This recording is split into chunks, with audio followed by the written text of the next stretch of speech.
Hello girls, we are doing our chapter Bill of Exchange. Bill of Exchange बेटा जिसमें हमारी 3 parties होती हैं. First one is our drawer. कौन कौन होता है हमारा Bill of Exchange में? We are doing our chapter Bill of Exchange. इसमें होता है हमारा drawer, drawee and pay. Drawer means seller who sells the good. जिसने पेमेंट रिसीव करनी है. ओके. ड्रॉई मीन्स बायर जिसने पेमेंट पे करनी है. पे is the person who receive the amount. आपको मैं बता चुकी हूँ ये सब. 90% केसेस में drawer and payee are the same person, but still अगर इंडोर्समेंट का केस हो जाए कि अपना बिल इसको दे दे तो ये बन जाता है. ओके, ये हम कर चुके हैं. उसके बाद मैंने आपको एक बताया था, एक होती है हमारी बेटा ड्यू डेट. ड्यू डेट में जब हम अपने डेज ऑफ ग्रेस ऐड करते हैं, मैं आपको थोड़ा सा बता रही हूँ पिछला. ड्यू डेट में जब हम डेज ऑफ ग्रेस ऐड करते हैं तो वो हमारी कौन सी डेट बन जाती है? Maturity date. For example bill draw हुआ 1 जनवरी को. 1 जनवरी को बिल ड्रॉ हुआ फॉर 3 मंथ्स का. कितने मंथ्स का बिल है? 3 मंथ्स का. तो 1 जनवरी के 3 मंथ्स बाद 1 Feb, 1 March, 1 April. 1 April is our due date. इसमें डेज ऑफ ग्रेस हमारे कितने डेज ऑफ ग्रेस हैं? 3 ग्रेस डेज हैं. 3 डेज जब हम ऐड करते हैं तो हमारी मैच्योरिटी डेट क्या बन जाती है? 4 अप्रैल. ओके. ड्यू डेट में जब हम डेज ऑफ ग्रेस ऐड करते हैं तो मैच्योरिटी डेट बन जाती है, दैट इज 4 अप्रैल. ये सब मैं आपको करवा चुकी हूँ. उसके बाद मैंने आपको कहा था कि बिल ऑफ एक्सचेंज में देयर आर 3 केसेस जो मैं आपको करवा चुकी हूँ. मैं वो भी रिवाइज करवा रही हूँ आपको. Please listen it carefully. Our first case is when the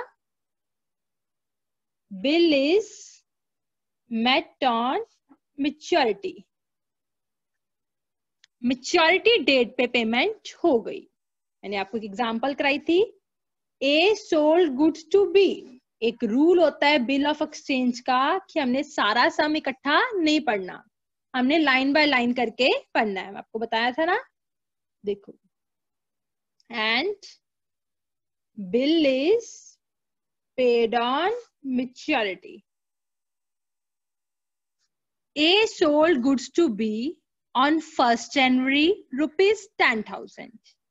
As you know हम बिल ऑफ एक्सचेंज कर रहे हैं तो इसमें हमारी बेटा जर्नल एंट्रीज आती हैं. हमने बुक्स बनानी है, ड्रॉर की भी ड्रॉई की भी. Who is the drawer? A and who is the drawee? B. So books हमारी बन गई A की और एक बुक्स हमारी बन गई B की. ये सब मैं आपको करवा चुकी हूँ. I am just revise. Okay. A sold goods to B. जिसकी बुक बन रही है उसका अंदर नाम नहीं आता.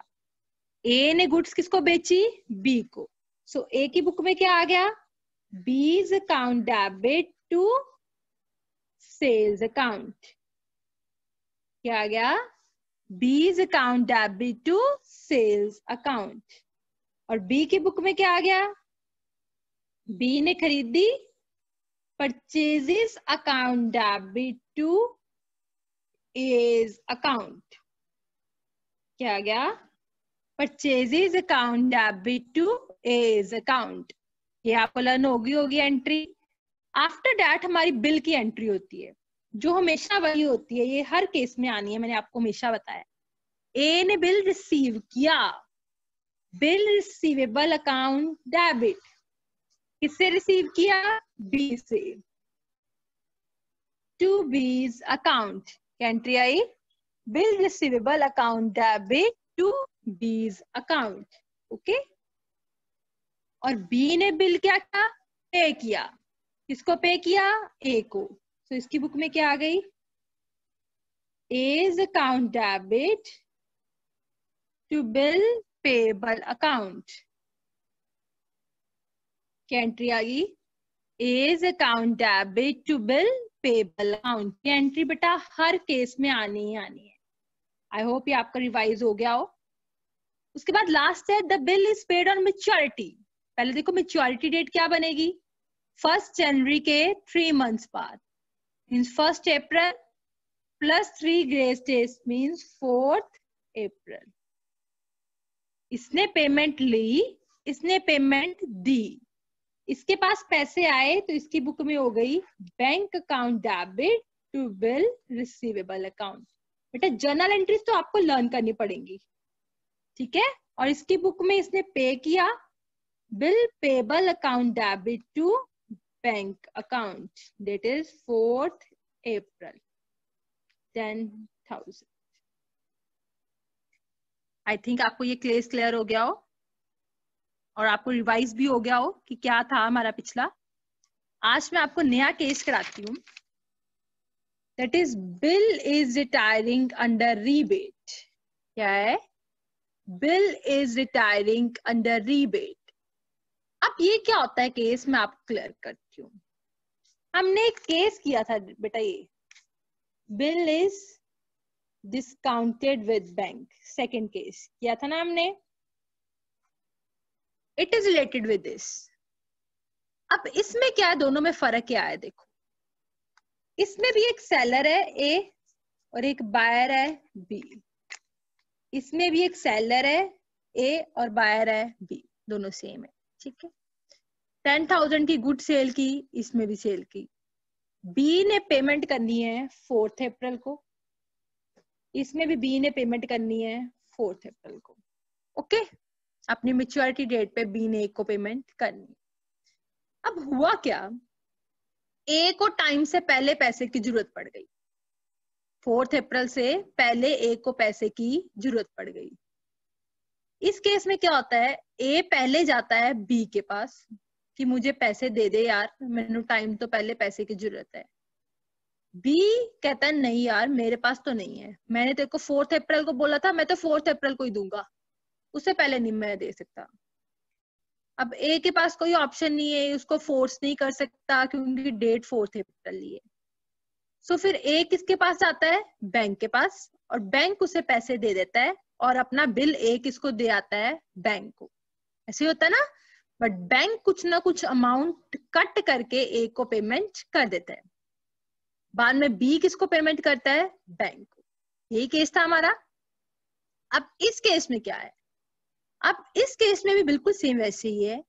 ए पहले किसके पास आता था, बी के पास। अब बी मान गया, इस केस में क्या है, बी मान गया है। बी कहता है ठीक है मैं तेरे को पेमेंट कर दूंगा।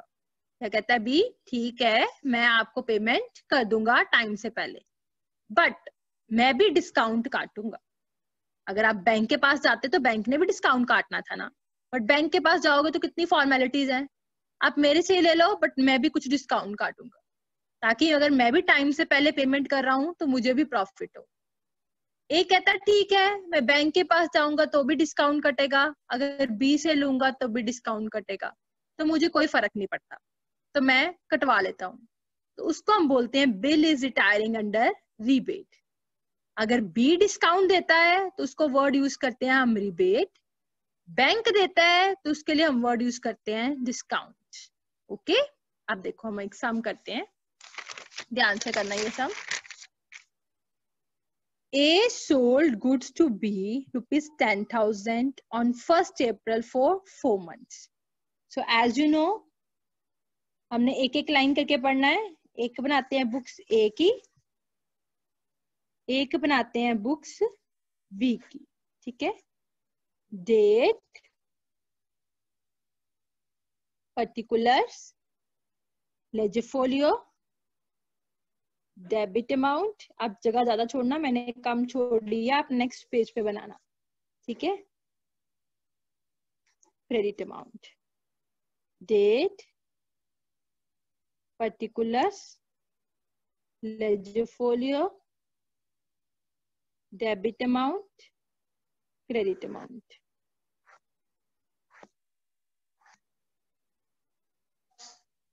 Okay बेटा, first entry A sold goods to B ₹10,000 on 1st April. So first entry करते हैं हम. First entry. A sold goods to B. क्या entry आ गई? B's account debit to sales account. क्या entry आ गई? B's account debit to sales account. B ने क्या किया? परचेज किया. सो इसकी बुक में क्या आ गई? Purchases account debit to A's account. I hope पहली एंट्रीज क्लियर हो गई हो. B to sales, purchases to A. Okay. Next 4 months का बिल है. कितने मंथ्स का बिल है? 4 मंथ्स का. सो हमारी मैच्योरिटी डेट क्या होगी पहले देखो. 1 अप्रैल के 4 months. 1 May, 1 June, 1 July, 1 August. Plus 3 grace days means 4th August is our maturity date. ठीक है. देखो क्या एंट्री होगी अब. Second entry, B accepts the bill. Bill accept करने की एंट्री एज यू नो. किसने बिल एक्सेप्ट किया है? बी ने. एक्सेप्ट करके किसको वापस कर दिया? ए को. ए के पास बिल आ गया. Bill receivable account debit to B's account. और बी में क्या आएगा? A's account debit to bill payable account. A's account debit to bill payable account. इसमें आएगा bill receivable to B. bill receive किया. इसमें आएगा A to bill payable. I think आपको ये तो एंट्री आती होगी. Bill receivable to B and A is to bill payable. हो गया. नेक्स्ट देखो क्या लिखा है. 1 month before the due date. Due date मतलब 4th अगस्त, या ड्यू डेट हमारी क्या बनी? 1 अगस्त. ये तो मैच्योरिटी बनी ना. 1 अगस्त से 1 मंथ पहले मींस 1 जुलाई को. कितने मंथ पहले? 1 जुलाई को. उसने क्या किया? B return the bill under a rebate. B ने पैसे वापस कर दिए. किससे? रीबेट. मतलब ए ने पैसे ले लिए बी से, बट अंडर रीबेट. आप देखो कैसे होता है, ध्यान से सुनो. जब हम बेटा डिस्काउंट की एंट्री करते थे तो हमारी एंट्री होती थी बैंक अकाउंट डेबिट, पैसा आया. Discount account debit to bill receivable account. इसमें डिस्काउंट की जगह वर्ड क्या आ जाना है? बस rebate. Bank account debit, rebate account debit to bill receivable account. क्या आ गया?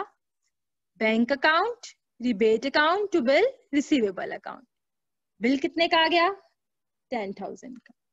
अब रिबेट कैसे निकालते हैं? जैसे डिस्काउंट निकालते थे ना, वैसे ही सेम बेटा रिबेट निकालते हैं. कैसे निकालते हैं? Amount of bill into rate upon 100 into months before due date upon 12. कितने मंथ्स पहले उन्होंने निकलवाया है. अमाउंट ऑफ बिल कितना है? 10,000. परसेंटेज कितनी दी है? 18%. कितने मंथ पहले? ड्यू डेट थी 4 अगस्त. कब निकलवाया है? 1 जुलाई को. इंटू 1/12. तो कितना आ गया देखो. 10,000 पे 18% divide by 12. That is 150 is our rebate. Okay. तो यहाँ लिख देंगे हम 150. यहाँ आ गया 9850. बिल्कुल सेम वैसे ही है, बस डिस्काउंट की जगह वर्ड क्या लिख गया? रिबेट. Okay done. अब इस केस में इसकी बुक में क्या एंट्री होगी मुझे बताओ. पेमेंट तो इसने करी है ना 1 जुलाई को. अब इसको भी फायदा हुआ है ना. डिस्काउंट अगर बैंक से लेते तो इसने तो पूरी पेमेंट करनी थी. अगर इसको भी डिस्काउंट हो गया, अब इसको भी फायदा हो गया. अब इसकी बुक में क्या आएगी? इसने पे किया. वैसे भी हमेशा मैंने आपको बताया है डिस्काउंट रिबेट हमेशा कैश और बैंक के साथ ही आते हैं. बताया था ना. यहाँ एंट्री आई bill payable to bank account, और साथ में क्या लिखेंगे? To rebate account. Okay. Bill उन्होंने पे करना था 10,000 का. अमाउंट दिया है 9850 का. 150. सो बेटा ये मेरी क्या होगी? Bill payable to bank to rebate. अब इसको भी प्रॉफिट हो गया ना बी को, क्यों? बी ने बिल पे करना था 10,000 का, अब उसने कितना पे किया? 9850 का। 150 का प्रॉफिट किसको हो गया? बी को भी हो गया। बी ने भी कम पेमेंट करी और ए ने भी कम पेमेंट रिसीव करी। सो ये केस था बेटा हमारा bill is retiring under rebate, जब ए टाइम से पहले किससे पैसे मांग लेता है? बी से, और बी उसको कुछ ना कुछ अमाउंट कट करके ए को पे कर देता है। It is very simple case, it is just like bill is discounted with bank. उसमें बस यहाँ पे वर्ड आता है डिस्काउंट और इसमें ये वर्ड आता है rebate. Okay, so that's it with the today. Still if you have any problem then you can ask from me. Thank you.